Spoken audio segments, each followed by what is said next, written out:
সামাজিক মাধ্যমে একটা ছবি ভাইরাল হয়েছে যেখানে লেখা আছে ডিবি লটারিতে লোক নিচ্ছে আমেরিকা। কথা সত্য, কিন্তু আধা সত্য। পুরো সত্য হচ্ছে বহু বছর ধরে আমেরিকা ডিবি লটারির মাধ্যমে পৃথিবীর বিভিন্ন দেশ থেকে লোক নিয়ে থাকে। ডিবি লটারির মাধ্যমে কোনো দেশ থেকে 5 বছরে 50,000-এর বেশি লোক আমেরিকায় পাড়ি জমালে ওই দেশ পরবর্তীতে আবেদনের যোগ্যতা হারায়।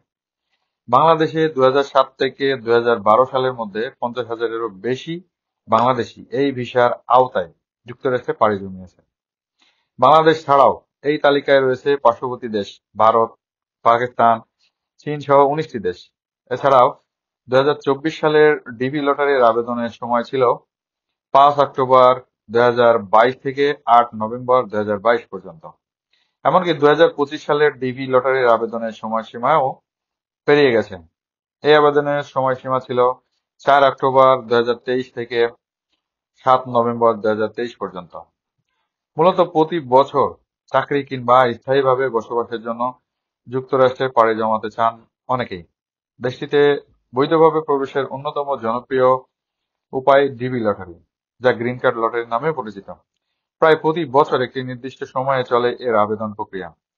এরই প্রেক্ষিতে 2024 সালে ডিবি লটারির আবেদনের সময় ছিল 25 অক্টোবর 2022 থেকে 8 নভেম্বর পর্যন্ত। কিন্তু 2007 থেকে 12 সালের মধ্যে 50,000-এরও বেশি বাংলাদেশি এই ভিসার আওতায় যুক্তরাষ্ট্রে পাড়ি জমিয়েছে বলে বাংলাদেশি নাগরিকরা গত প্রায় 1 যুগ আগেই এই লটারিতে আবেদনের যোগ্যতা হারিয়েছে।